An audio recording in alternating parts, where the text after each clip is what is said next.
ಹೆಣದ ಮುಂದೆ ಕೂತಿರ್ತಾರೆ. ಅವ್ರ ಮನಸ್ಥಿತಿ ಹೇಗಿರುತ್ತೆ?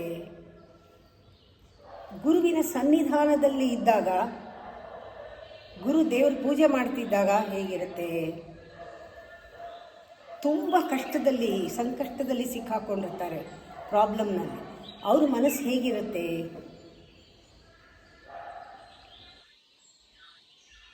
ಈ ಟೈಮ್ನಲ್ಲೆಲ್ಲ ದೇವರ ನಾಮ ಸತ್ಯ, ದೇವರ ನಾಮ ಸತ್ಯ, ರಾಮ ನಾಮ ಸತ್ಯ ಹೈ, ರಾಮ ನಾಮ ಸತ್ಯ ಹೈ. ಇದು ಕೇಳ್ತಾ ಇರ್ತೀವಲ್ವ, ಸತ್ತೋರ್ ಮನೇಲಿ ಹೇಳ್ತಿರ್ತಾರಲ್ವ. ಗುರು ಜೊತೆ ಕೂತಿದ್ದಾಗ ರಾಮ ರಾಮ ರಾಮ ಅಂತ ಇರುತ್ತೆ, ಪೂಜೆ ನೋಡ್ತಿದ್ದಾಗ ಮನಸ್ಸು ರಾಮ ರಾಮ ಅಂತ ಇರುತ್ತೆ.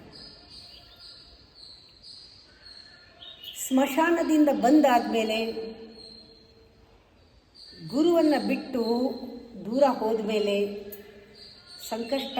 ಕಷ್ಟಗಳೆಲ್ಲ ಮರೆಯಾದಮೇಲೆ, ಆ ಕ್ಷಣ ಪ್ರಪಂಚವೇ ಸತ್ಯ, ಪ್ರಪಂಚವೇ ಸತ್ಯ, ಸಂಸಾರವೇ ಸತ್ಯ, ಗಂಡನೇ ಸತ್ಯ, ಹೆಂಡತಿನೇ ಸತ್ಯ, ಮಕ್ಕಳೇ ಸತ್ಯ.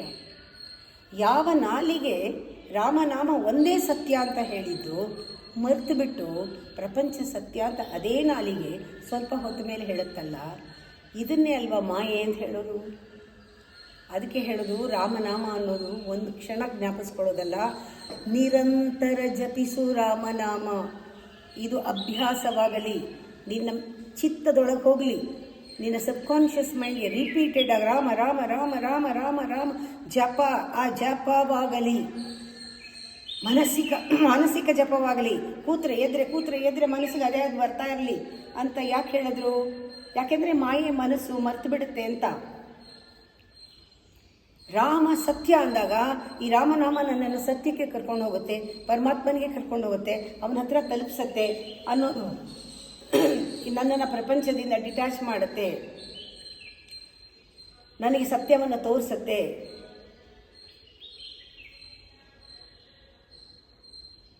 ಆದರೆ ಮನುಷ್ಯನ ಟೆಂಡೆನ್ಸಿ ಏನು? ಯಾವಾಗಲೂ ಸ್ಪಿರಿಚುಯಾಲಿಟಿನ ಪೋಸ್ಟ್ಪೋನ್ ಮಾಡೋದು.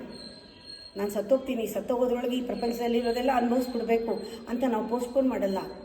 ಎಲ್ಲ ಬೇಗ ಮಾಡಿಬಿಡ್ಬೇಕು, ಬೇಗ ತಿನ್ಬಿಡ್ಬೇಕು, ಬೇಗ ನೋಡ್ಬಿಡ್ಬೇಕು, ಬೇಗ ಎಲ್ಲ ಆಗ್ಬಿಡ್ಬೇಕು. ಆದರೆ ಸತ್ಸಂಗ ಆಯಿತು, ನಾನು ಅಂದ್ಕೊಂಡಿದ್ದೀನಿ ಮೆಡಿಟೇಷನ್ ಕ್ಲಾಸ್ ತೊಗೋಬೇಕು ಅಂತ ಮುಂದಿನ ತಿಂಗಳಿಂದ, ನಾ ಯೋಗ ಮಾಡಬೇಕು ಅಂತಿದ್ದೀನಿ ನಾಳೆಯಿಂದ, ನಾನು ಧ್ಯಾನ ಮಾಡಬೇಕು ನಾಳೆಯಿಂದ, ಎಲ್ಲ ನಾಳೆಯಿಂದ. ನಾ ಗುರುಗಳು ನೋಡೋಕೆ ಹೋಗಬೇಕು, ನಾನು ಅಂದ್ಕೊಂಡಿದ್ದೀನಿ ಯೋಗ ಮಾಡಬೇಕು ಅಂದ್ಕೊಂಡಿದ್ದೀನಿ, ಪೋಸ್ಟ್ಪೋನ್.